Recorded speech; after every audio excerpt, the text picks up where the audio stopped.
Bonjour à tous et bienvenue dans la présentation du service Route 53. Alors contrairement à la présentation du service S3, ça va être un petit peu moins long quand même. On va passer sur une rapide introduction, balayer les fonctionnalités et faire un petit résumé de tout ça. Alors dans l'introduction, on va faire un tout petit peu d'histoire, histoire de parler de l'origine du nom du service de Route 53. Alors il faut déjà savoir qu'aux USA, la Route 66 était la première route qui a relié l'Est à l'Ouest et on peut se demander pourquoi elle ne s'est pas appelée Road 66 puisque en anglais une route se dit road. Eh bien tout simplement parce que en américain littéralement route signifie itinéraire, c'est pour ça que road n'a pas été retenu. Et road est par opposition une route hors agglomération, par opposition à street qui est une rue dans une agglomération. Donc c'est cet itinéraire qui a permis justement de relier l'Est à l'Ouest et de pouvoir développer les services, l'industrie, l'envoi de courrier et de colis et tout ça à partir des informations, c'est-à-dire les adresses. Et quand on a le nom, si on veut écrire à Bob, eh ben, il faut avoir son adresse, et c'est un petit peu l'objectif du service Route 53, c'est d'être un service de nom de domaine. Donc Domain Name Services, c'est un service global.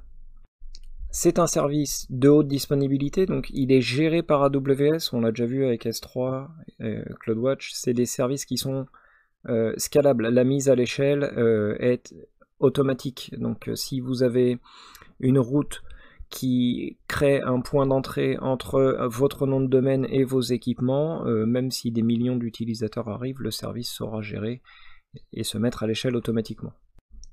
On a vu aussi la liaison avec CloudWatch, il est capable de surveiller des ressources AWS et non AWS.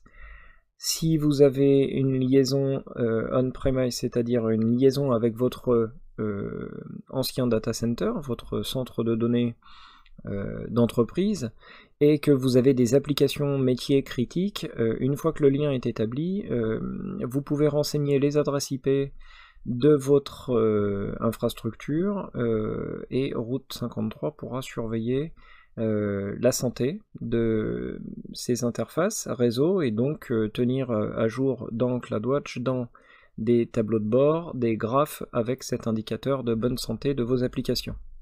Donc ce service n'est rien d'autre en fait qu'un annuaire qui va permettre de résoudre le nom de Bob avec l'adresse de Bob. On va dire que Amazon.com, qui est le domaine, eh bien, il pointe vers 205, 251, 242.103.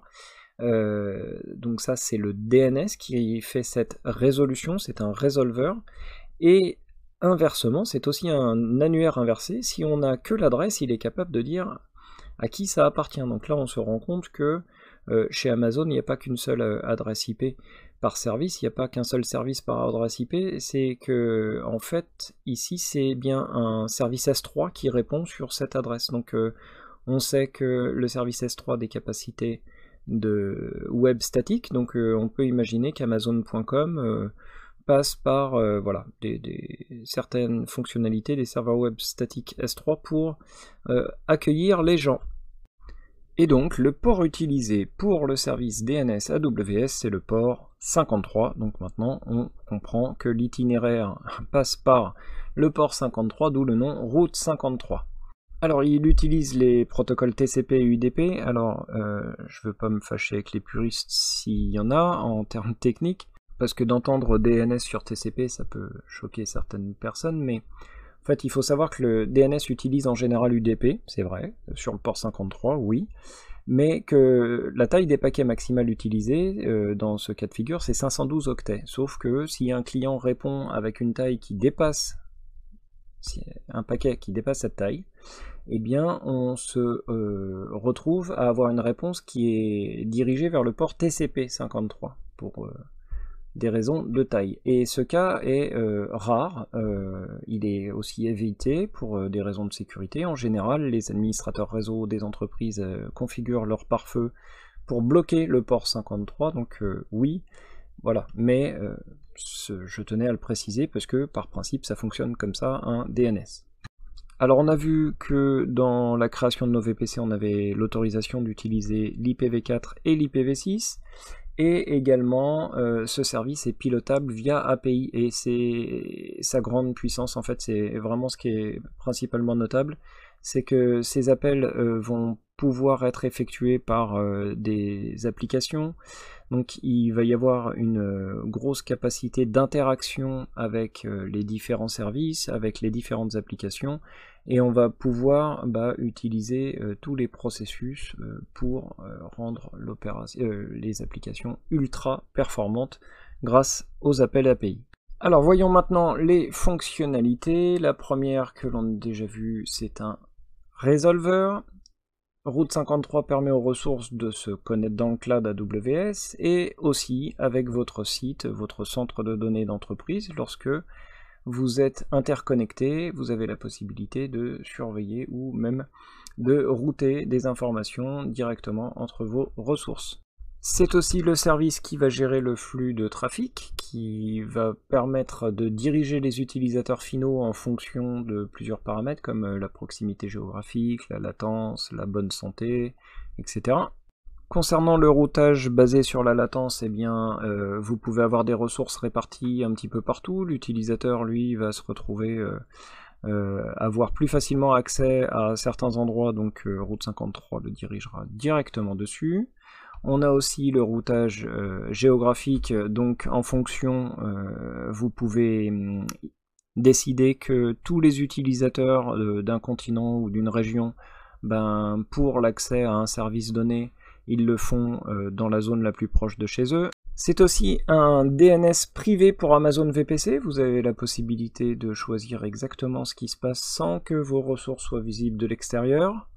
Il est capable également d'opérer des basculements DNS, donc on a vu, avec le service CloudWatch, il est capable de faire du monitoring pour afficher sur des graphes, mais lui-même est capable de tester la réponse d'adresse IP, de détecter qu'une ressource est non disponible et d'aller basculer directement vers une ressource qui, elle, est disponible.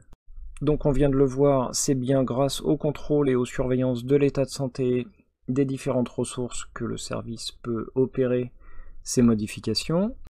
Vous avez la possibilité également directement auprès d'AWS du service Route 53 d'enregistrer vos propres noms de domaine sur les principaux domaines. Vous n'avez pas de limite, il y a .net, .com, .eu, .org, .net, etc. Enfin, ils y sont absolument tous. Et également, Route 53 est un service extrêmement lié aux autres services AWS qui permettent la haute disponibilité et la tolérance à la panne. On pense principalement habituellement à ELB qui doit être automatiquement averti en cas de défaillance de serveur, en cas d'ajout de nouvelles instances. Si Route 53 joue un petit peu le rôle de chef d'orchestre, c'est tout simplement parce qu'il est lié à CloudWatch et qu'il va être capable de déterminer lorsqu'un serveur est défaillant, il va pouvoir avertir CloudWatch, le service autoscaling va pouvoir se déclencher en fonction d'une alarme, et l'Elastic Load Balancing va pouvoir rediriger le flux, en tout cas l'interrompre sur les machines défaillantes. Voilà, je pense qu'on a fait le tour côté service Route 53.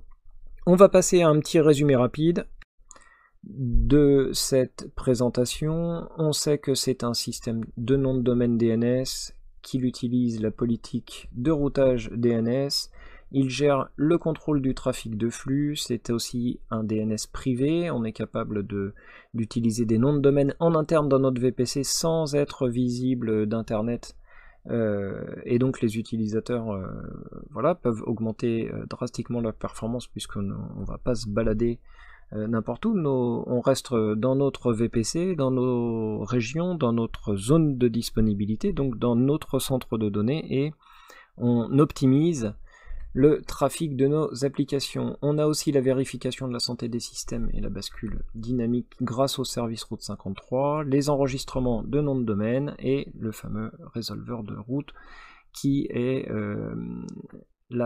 qui a la capacité à la fois de faire annuaire et de faire annuaire inversé, et de sélectionner quelle est la meilleure route pour atteindre, à partir de là où on est, l'adresse IP que l'on souhaite atteindre.